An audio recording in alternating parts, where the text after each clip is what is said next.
sokabiltzen urradura, bozgorrailuen indarra, pantailek ezkutatuak. Etorkizun oparoa, algoritmoaren autua, entzunaldien morroia.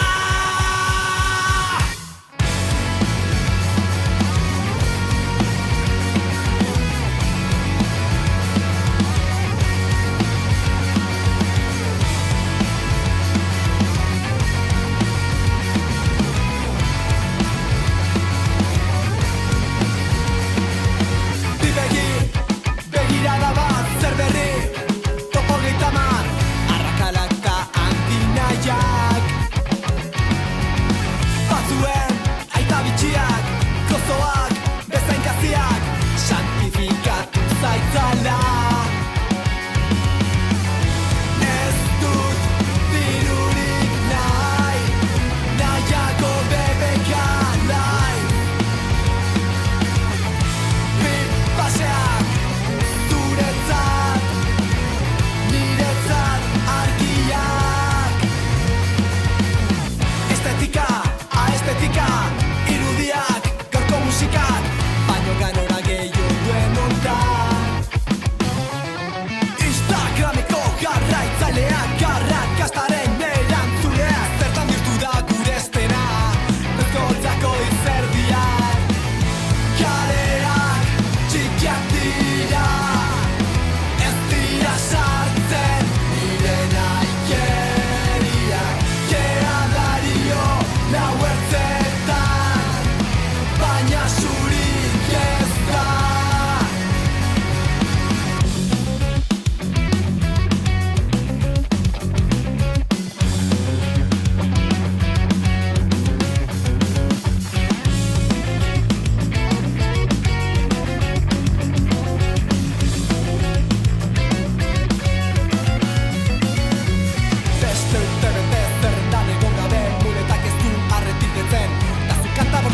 Plastifikatzen batean bale, bestetan kale, asmatu ezinik.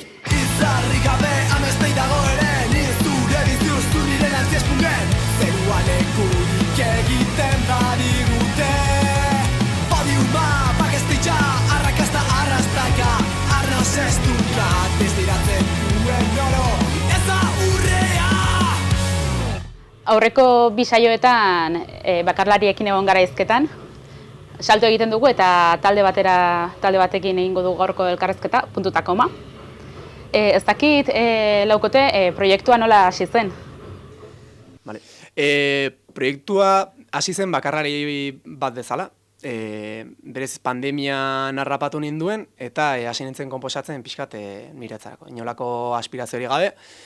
Orduan, sortu nuen diska txiki bat etxeaneko izita, izaren dipia izenarekin, eta bazen instrumentala. Eta hola gontzen, bastakit 2 urte edo horrela, printzipioz zuen inolako jartzun handirik izan, eta hortik aurrera ja hasi nintzen pixkat beste modu batean planteatzen. Eta ja hasi zen estilo aldatzen, gehiago rock alternatibora, eta orduan, bururatu ez zaidan kuadriakoa dituan Ainoa eta Karmeleri nasker taldekoa proposatzea 2 single egitea. Izan zirenak zaldiz itzuliko naiz eta dikotomia. Eta ja horren ondoren esanen, guazen beste pausu bat ematera eta guazen sortzera banda formatoa. Eta hor ja, pixkat estilo aldetik ere, joan zen bihurtzen grunge estilo batera edo gorrok, ez dakite apur bat gogorrago batera. Eta horrela sortu zen Ez gara modernoak diska eta horrekin batera lauko banda. Ez dakit zure kasuan, ez dakit zen momentutan erabaki zenuen ez bakarka sortutako hori talde modu batera eraman nahi zenuela. Ez dakit behar bat sentitu zenuen, kaso igual egin nahi zuenen musika hori ezin zenuela zu bakarrik egin eta behar zenitula instrumentu gehiago eta horregatik jozten nuen taldekide gehiago bilatzera. Ez dakit naturalki atera zen zerbait izan zen. Egin batean bai bilatzen nuela kantak oholtzara eramatea. Orduan hor bazegoen behar bat. Baina beste alde batetik ere sumatu nuen beharra partekatzeko jende gehiagorekin proiektua. Horregatik hasi nintzen ere, hasiera batean Ainhoa eta Karmelerekin kolaboratzen, eta horregatik ere komentatu nuen estorri hasiera batean diska grabatzeko. Orduan, esan daiteke modu bastante naturalean joan dela, baina beste alde batetik ere holtzara eramateko asmo horrekin. Taldekideak bilatzerako orduan ere, ez dakit naturalki atera ziren, zuk bilatutako pertsonak izan diren, ez dakit aurkezten aldituzunez, ze azkenean zure proiektuan zuk egin duzelako lan. Bai. Alde batetik Nestor baterian dago, Ainhoa gitarran eta Gorka beste gitarran. Hasiera batean, lehendabiziko aukera baino izan zen erabakia, bateria bat behar nuen diska grabatzeko, hor zegoen behar bat. Orduan egon nintzen, pentsatzen bueltak ematen, eta, pentsatu nahi Nestorrengan, ze azkenean atarriakoa da, oso laguna aspaldikoa, eta ja kriston esperientzia zeukan The Guilty Brigade eta beste banda batzuekin, orduan, proposatu nuen eta baiezka eman zidan.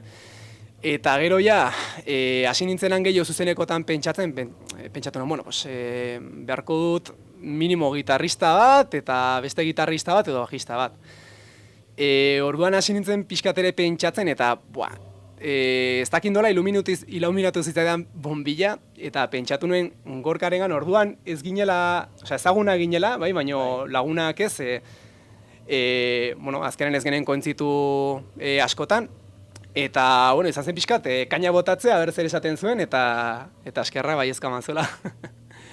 Eta gero, Ainhoari ja komentatu nion ere, ikusten lako beharra beste gitarra bat sartzeko. Hasiera batean irasmoa zen ni jotzea eta bajista bat bilatzea, baina egia esan da, bastakit Ainhoa gitarra jo eta bajuarekin jarri nintzenetik ere super eroso nago, eta espero dut bera ere eroso gotea gitarrarekin. Orduan, horrela sortu zen pixka guztia.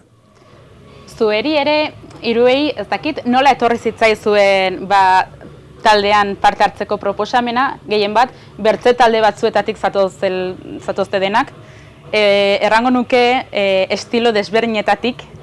Ez dakitez, bertze estilo batean sartzeak, bertze akorde batzuk jotzeak ekartzen du.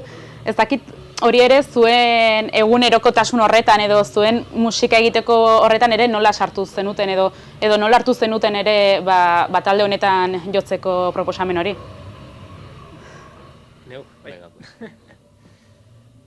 Nire kasuen adibidez, ez da ilusinu eitzen zandozten beste estilo baten sartutie, beste, azken finien sartuti beste proiektu baten ikusteko, bide berri bat eraikitzeko, ez dakit, gauza barrizek bizitzeko, oportunidade batelez ikusi nagoen, orduen eitxik ez, jente barrizek atjotie, beste estilo bat, gauzak ikastie, beste pertsonatatik, eta esperientzi barrizek okitzi hori da, nire asmue desde luego hori esan hasikeran, eta Nikolan hartu nagoen.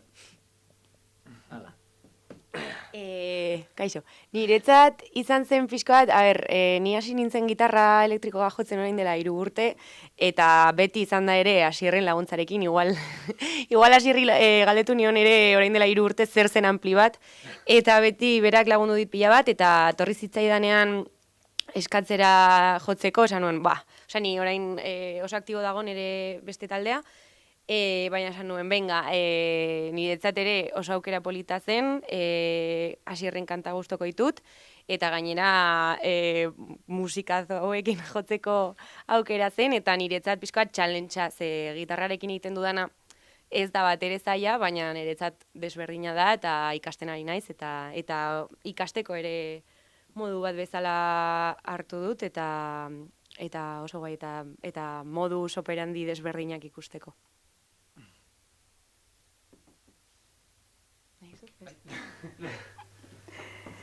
Ez dakit ere, elkarrezketa euskaraz egiten ari gara, zuen kantuak ere euskaraz dira. Ez dakit, hasieratik euskaraz sortu zen dena, ez dakit horrela ateratzen zaizkizulako kantak, horretaz ere gero igual hitz egingo dugu, baina ez dakit ze garrantzia duen euskaran zuen proiektuan. nire ustez euskaraz sortzea da autu politiko bat erabatekoa. Eta enuke esango hasiera batean sortu zitzaidanik motu natural batean. Orain bai egiten ditu dela modu naturalagoan euskarazko letrak, baina dola 5 urte edo 6 urte idazten hasi nintzenean apur bat arrotza egiten zitzaidan. Ordura arte gehien bat gazteleraz irakurtzen nuen, gazteleraz idazten nuen, eta ez zen erraza. Baina garrantzitsua iruditu zitzaidan, azken finean, hizkuntza gutxitua den heinean, musikaren esparruan ere euskara sustatzea berebiziko garrantzia dolako. Orduan, esandakoa, erabateko erabaki politikoa izan da. Galdera ez da bakarrik zuretzat, gehien bat, ez dakit, uste dut, bertze bi talde bai ezagutzen ditut, eta badakit ere euskaraz sortzen dutela beraien musika.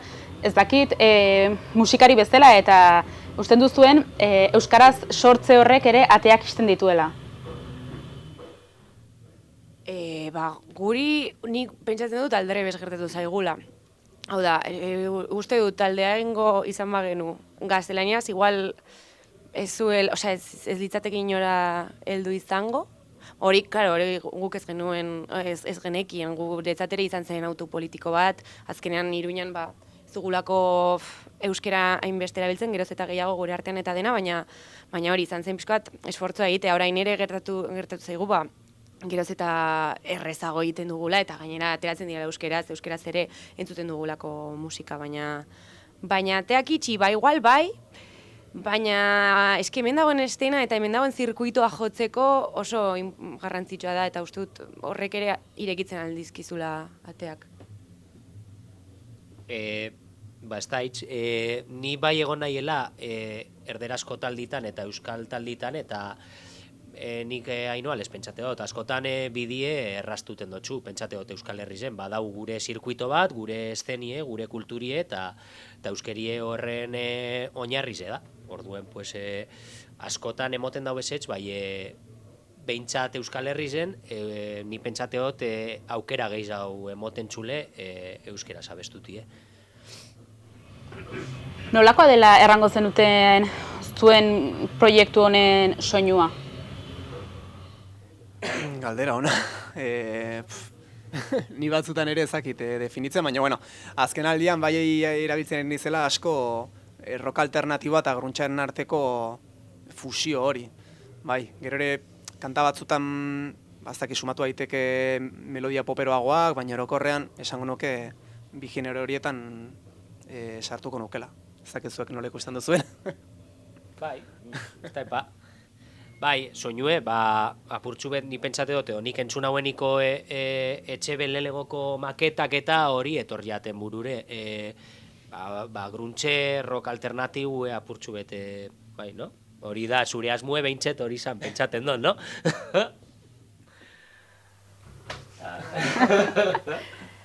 Ez dakit, zuk zure etxean zinenean eta imaginatzu zuk sortu zen ditudela kantak, ez? Proiektu hasi horretan edo bitartean edo ez dakit zueri ere edo zuk sortu zenitunean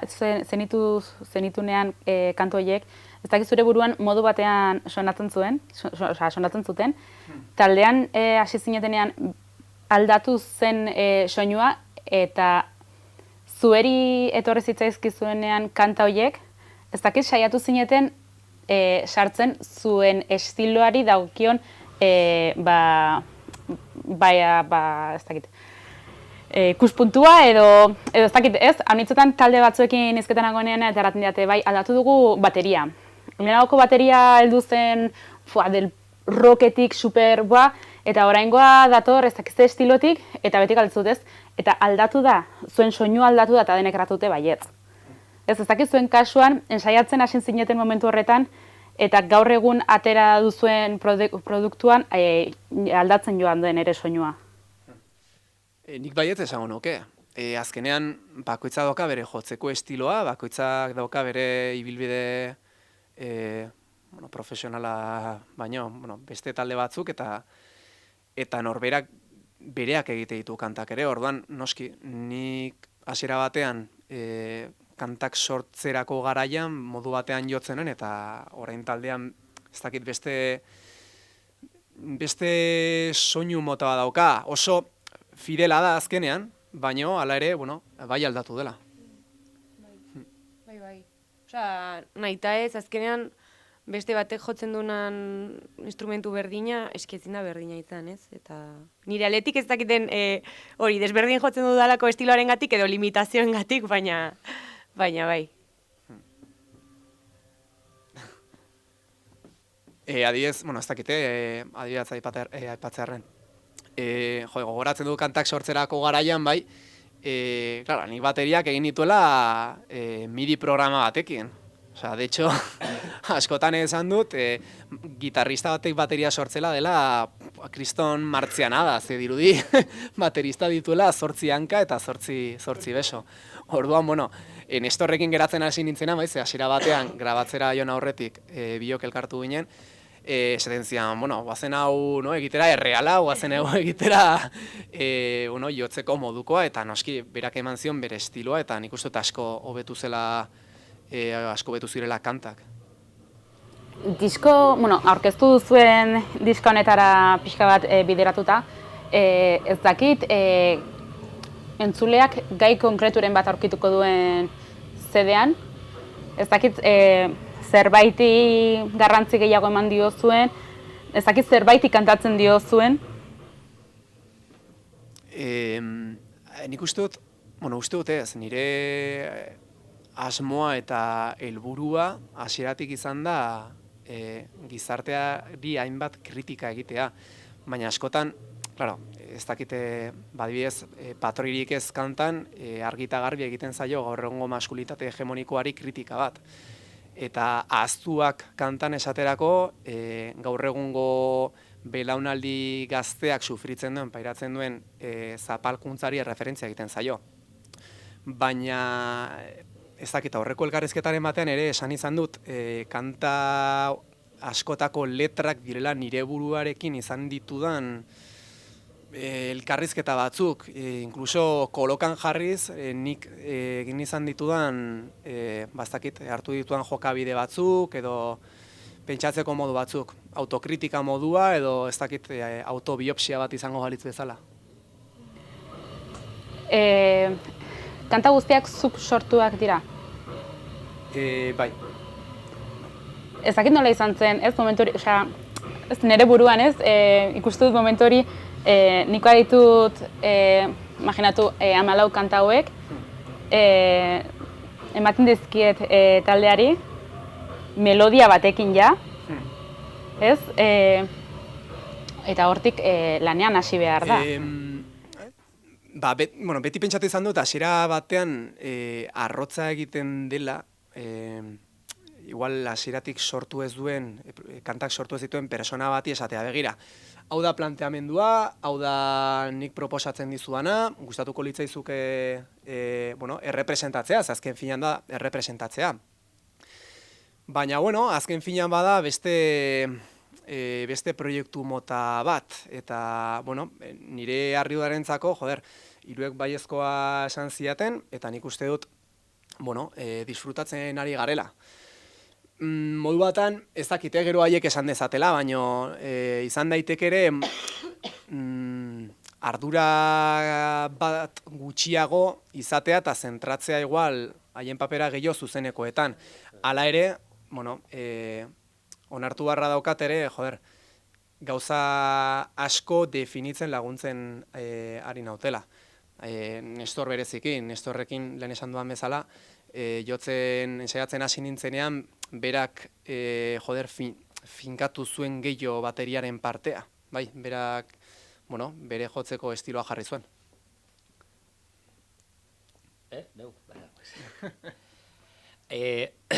Egize da, Etxebek dinona, musikari moduren heltzen jatsunien olako proiektu bat, ardura bat kentzen dozu burutik, eta azken finien da, bai, zuk errepresenta behar dozu beste pertsona batek egin dauena, saiatuten zara, edo neure kasuen behintzetolan esan da, saiatuten zara ondo hitzen zure lana, zein oso, pertsona batek ilusino dana gazin jau hau, zuzenekutara gu dau eruen, eta mimain bide, eta bebai ardura puntu hori badako zu, baina egize da, lanaren parte gogorrena edo etorri dalaia eginda, orduan niretzako behintzat askoz beroso hau da. Eta orduan, zu dinozune, ez da, etxebe, azken finen, zu disfrutaten dozu zuzenekoetaz, disfrutaten dozu musikaz eta esperientziaz, eta beste pertsona batek egin dauen lana, saiatuten zara defenditen, edo, ni behintzat holan bizi izan dut, hau.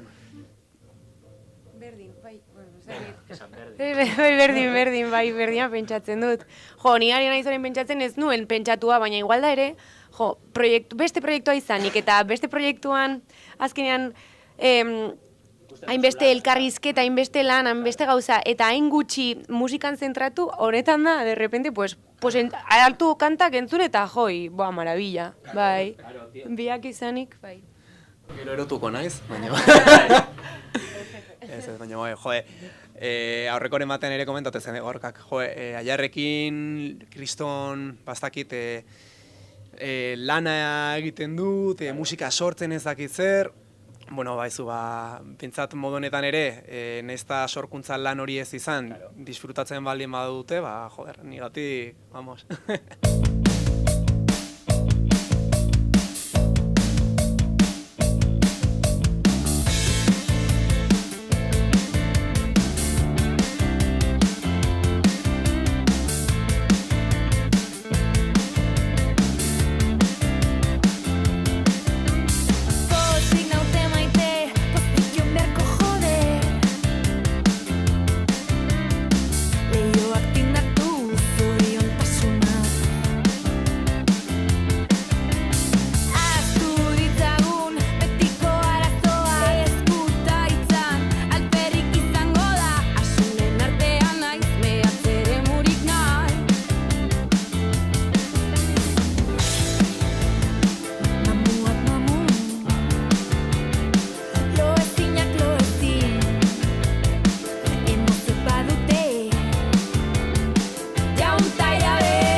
Badagon kantaren bat, modu batean sortu zenula, melodia batekin sortu zenula, eta gaur egun ez du melodia hori. Buah, bai, ametsen trafikanteak. Kanta hori, bueno, izan zen atera genuen bigarren singela, Peio Armendarizekin, Martela Sarteko abeslarerekin, eta izan zen, gogoratzen dut, ideia izan zela duela bi urteko edo horrela. Eta sortu nuen melodia, gainera zen superpoperoa, pero superpoperoa, En plan akustikoarekin, ezakitzer, eta manizkion buelta pila, baino ez da utzi nuela bi urtez zerren gabe, ez. Igual egon nintzen, 3-4 hilabetetatik behin hartzen eta berrasmatzen. Eta azkenan, joder, nik uste geratu dela kanta bastante potentea, bai, eta indar handiarekin. Hortikan, CD-a ikusi dut, zergatik, CD bat, gaur egun. Zergatik ez. Argi dagoena da gaur egun musika entzuteko modua erabat aldatu dela, jendea jotzen duela plataforma digitaletara gehiago. Eta gaur egun CD batek, batez ere talde txiki bat baldin bazara, bai, zuela dirurik ematen. Orduan, lehen grabazioan gastatutako dirua berreskuratzeko helburu hori ja horrek ez du zentzurik. Orduan ikustu gehiago dela romantizaziotik egindako lan bat. Niri gustatzen zait ikaragarri izatean eskuetan, bai, eta askotan esan izan dut, joder, baitut CD-ak ireki gabe, baina gustatzen zait izatea. Eta modu ere iruditzen zait, modu bat sortzaileen lana dignifikatzeko, eta bueno, ahalik eta gutxien prekarizatzeko. Azkenean ez du, ogi apurra jasotzitu bakarrik plataforma digitaletatik. Bueno, eta gaur egun bizi dugun egoerarekin pila bat ere joaten ari dira bertatik, ez? Baita ere, eta bada dilema bat, niri bintzat asko, buruko min asko eman dizkidanak. Horrein Spotify edo Tidal bezalako plataformena. Bai.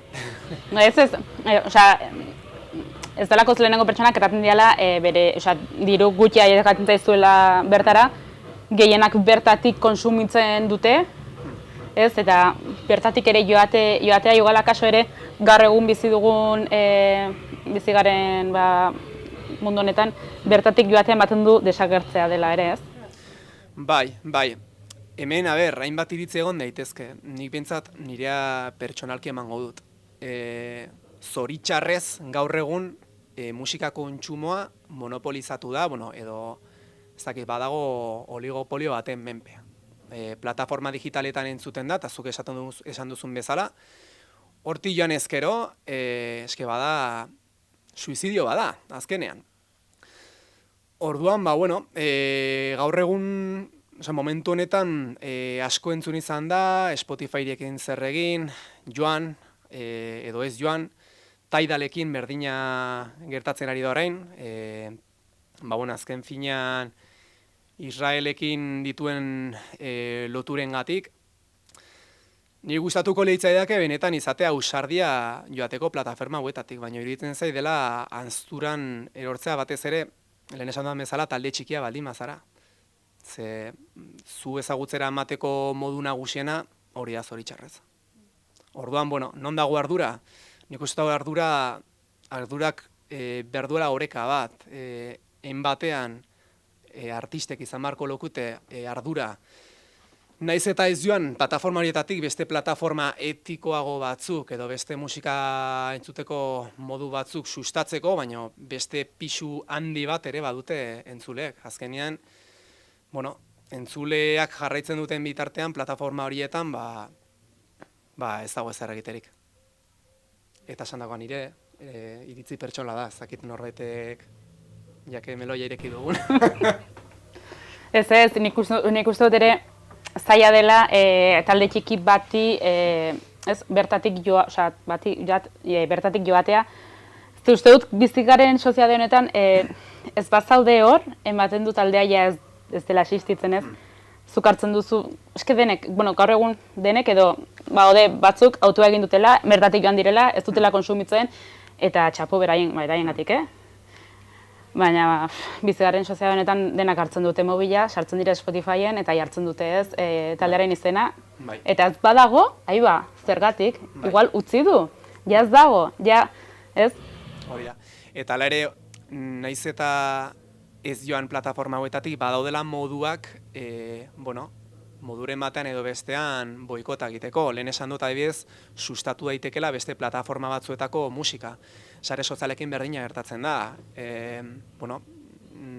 Asko planteatu da Spotify-tik joatea, baina inork ez du ezer esan Instagrametik joateari buruz. Instagram azkenean Facebooken menpe dago eta Facebook badakigu zer den ere. Orduan, ez dakit, duela gutxi adibidez Mastodon kontua sortu honen eta bada beste modu bat, saretan egoteko, baino ez bintzat sare toksiko eta prosionista horietan. Zedera bueltatuz, bertzelak. Uste dut, hortik jarraitzen baldin badugu elkarrizketa bertzea gai batekin bukatuko genuke. Zer aurkituko du entzuleak ez edan, eta gero ere erranen dut, nahi duenak, ez duena nahi Spotify bezalako plataforma ordaindu eta dena delakoa, erosten alduela CD-a ere, ez? Hori da. Zakit zer aurkituko du entzuleak CD horretan? Nik hemen ere esango dut zer bilatzen dudan nik. Gero beste goza bada zer entzuten duen jendeak edo zer transmititzen dio zedeak. Nik uste du musikalki fusio bat topatuko duela, diska bi bloketan manatzen dela esango nuke, laurreneko blokea gogorragoa da, soinu fuzeroagoak edo distortzio handiagoarekin, erritmo azkarragoak, eta bigarren partea ordea, bada apur bat motelago, poperoagoa, bai, baina orokorren esan dezakegu badela pixkat montaña rusa. Letria dagokionez, nik uste dagoela angustia asko hor. Angustia, kontradikzio eta gogoeta asko bai gizartearen inguruan eta baita bintzat nire burutik pasatzen diren gauzen inguruan. Bertako kantu bat aukeratzea eskatzen baldin badizuet? Jakingo zenuten?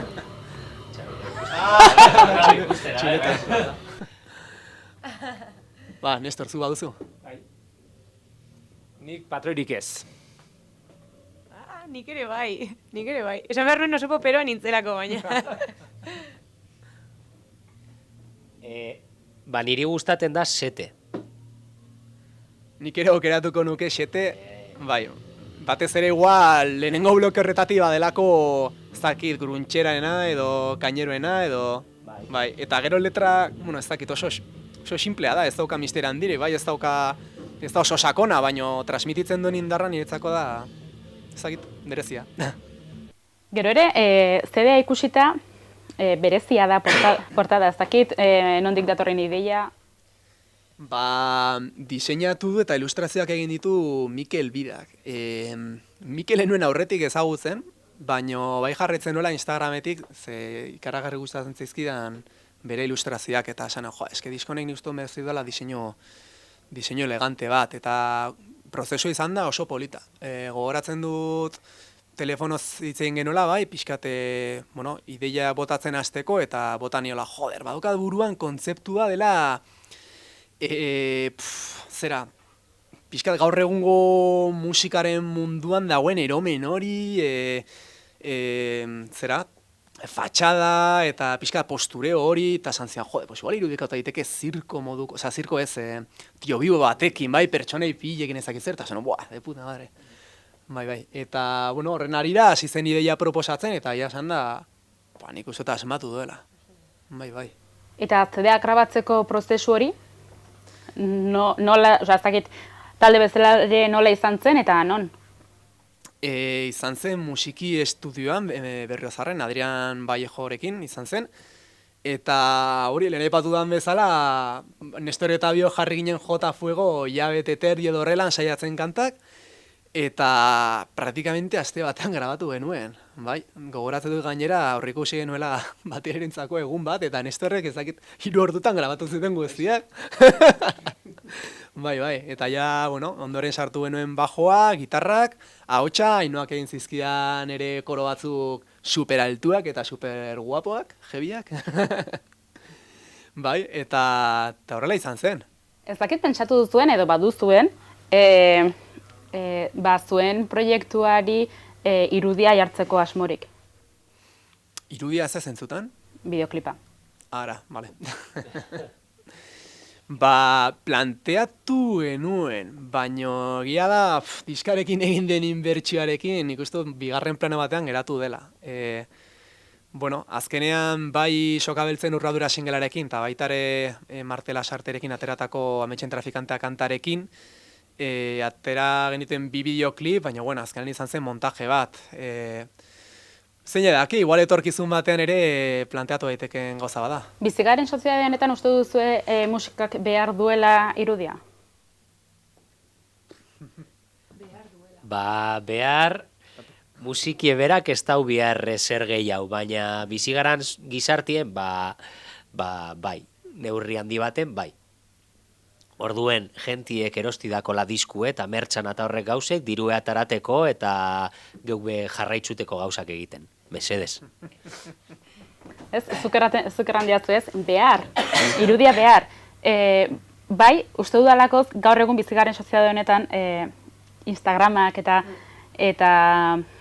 TikTokak eta pila bat ibiltzen direla, eta irudirik gabe bertan ezin zarela egon, eta uste dut horrek ere pila bat saltzen duela, ez?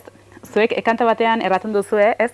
Horrelako zerbait, saiatu naiz letra bilatzen ez dut aurkitu, nik horrelako zerbait ulertu dut, ez? Instagrameko jarraitzaileek arrakastaren entzuleak, zertan bihurtu da gure estena, ez? Bai. Zuek bertan erraten duzu ez, Instagramek zemin egin duena eta zertan bihurtu den gure estena, ez? Instagram azkenean bada plataforma bat, baina bai. Azken finean, letra horrekin esan nahi zena zen, gaur egun mundu hiperestimulatu honetan, bai, behar dela modure ematen edo bestean arreta deitzea, eta ez bazaude 10.000 hostia igotzen sare sozialetara, desagertu egiten zarela praktikamente hortik. Eta gainera, kanta horretan ere aipatzen da arrakastaren kontzeptua, zer da arrakasta. Zoritxarrez talde askorentzako arrakasta da 10.000 jarraitzaile, 10.000, ez dakitzen jarraitzaile izatea saretan, eta nik uste dut hori burutik kendu beharko genukela. Uste duzu euskal musika estena urte hauetan aldatzen joan dela? Eta kanpoko bertze gauzatzuek eragin dutela eta oraintxe bertan bizi dugun boom honek denak kanpotik datorrela. Ez dakit ulertzen diazuen zer eri buruz izketen nahi zen. Igual, lehen esan dudan bezala, nik uste dut gaur egun talde askok buruan daukatela arrakastaren kontzeptu idealizatu hori, bai. Ezakitzen bat kontzertu ematea, ezakitzen bat jarraitzaile izatea saretan, eta nik uste dut horrek ere estena pixka bat faltsutu duela, ezakit pixkat utxala dela iruditzen zait. Gero ere badago adibidez FOMOaren kontzeptu hori, bai, ez dugula ezer galdu nahi, eta hortaz talde handi pile betetzen dituztela aretoak, eta gero beste talde txikiak geratzen dira ogi apurrekin. Eta gero beste gauza bada ere, ez dakit askotan aipatu izan dut, duela urte batzuk gaztetxeak iruditzen zaizkian leku estrategiko batzuk ezagutzera emateko, kultura lokala bai eta talde txikiak ezagutzera emateko, eta gaur egun hori ez dago horren beste, bai nik uste dut indarra galdu duela. Orduan, horrek ere eragiten du talde txikiok izatea 4 espazio praktikamente, eta beste kontzertu handi guztiak betetzea talde handiek. Uste duzu gaztetxeak falta direla? Edo uste duzu gaur egun konsumitzen dugula gehiago talde handien kontzertuak eta hasi garela uzten joatez talde txikien kontzertuetara? Ze hartzen baduzu ez, denek azkenen programa bat, edo sartzen zarete sare sozial batera ez dakize taldena, dituzte pila kontzertu. eta nik eta batzutan galdetzen dute ez, uste duzu falta dela laguntzarik edo leku bat kontzertuak emateko zagitze, baude batzuk baiet zerratu dutela, baina haunitzek eratute ez, guri gana etortzen dire, eta deitzen gaituzte, eta jotzen dugu, eta orduan, ez dakit, hor badago zerbait ez duela funtzionatzen. Bai.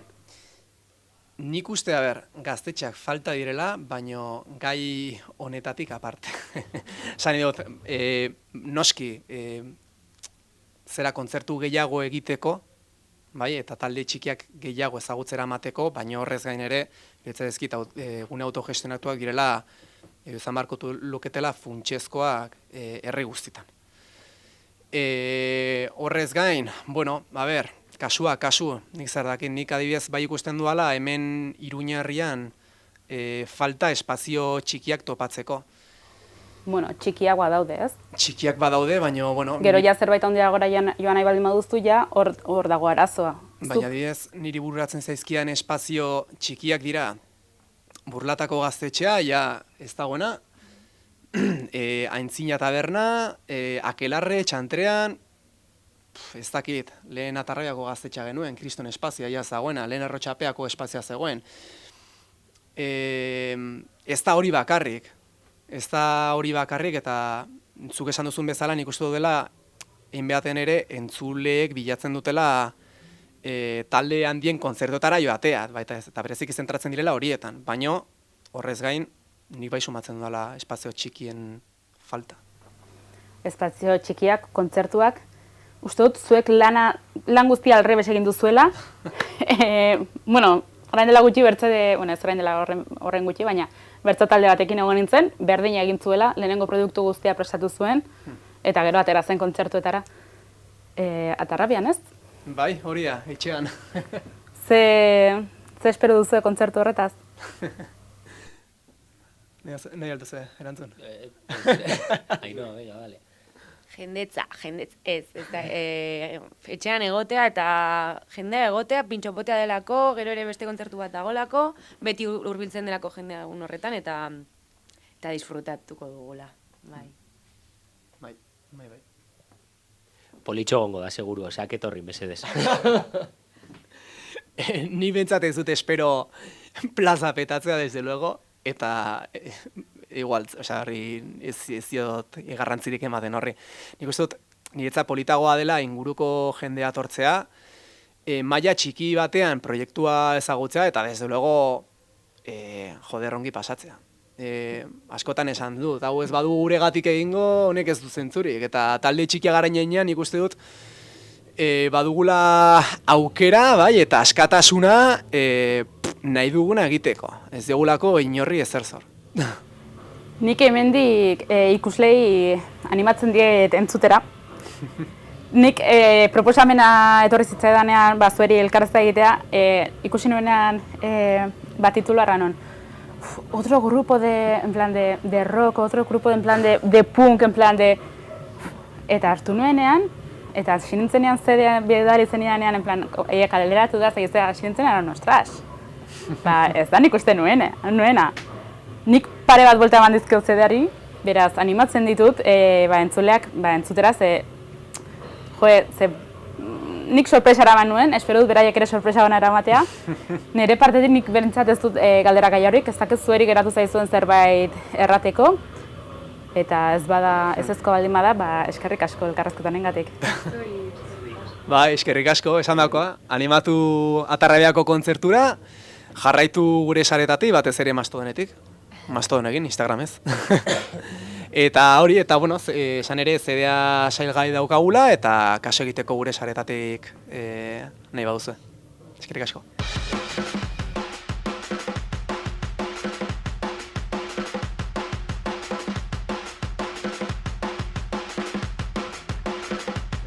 Berriz ere fabriketan entzunak izan dira, sirena hotxak eten gabeko landeslanean.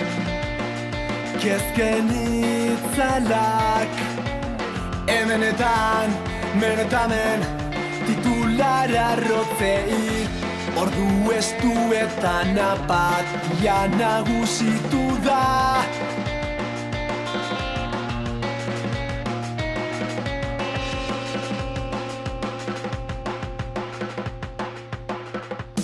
Zein da gure gerra, zein da ametxen trafikanteak, mamuak berrasmatzeko beste bizio berri bat. Kontagailua hasita bukatu apetaz, anai handiaren aferak, zuloak urrun ireki, zakuak ongi beteta, zukua ongi atera.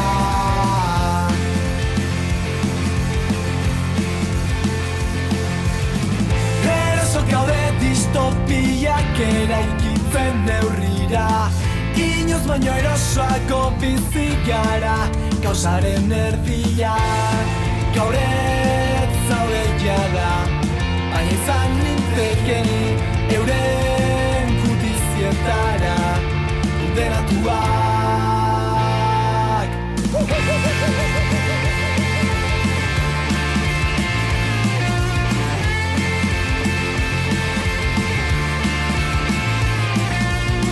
Zerbait gertatuko dela, behin da berriro eman da, hau ez ditxaskorrenak astindu du errantza. Zerbait gertatuko omen da, zerbait gertatuko dela, balgenekan asmatzea, berriak zu hartu berri, orango zerandu da, ez hartu esan gerra.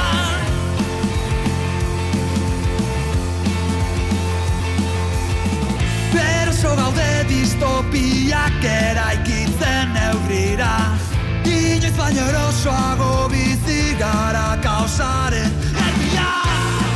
Gaur ez zaude jada, baina izan nintekeni euren judizietara kondenatuak.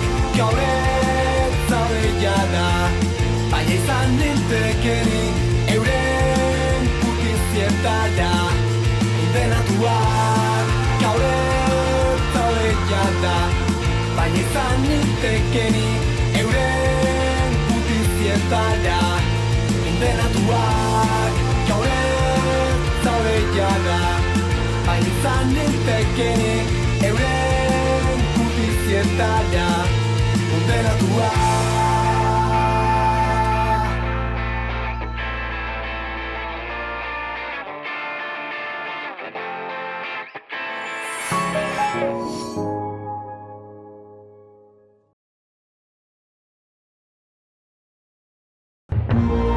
Gobierno de Navarra. Nafarroako gobernua.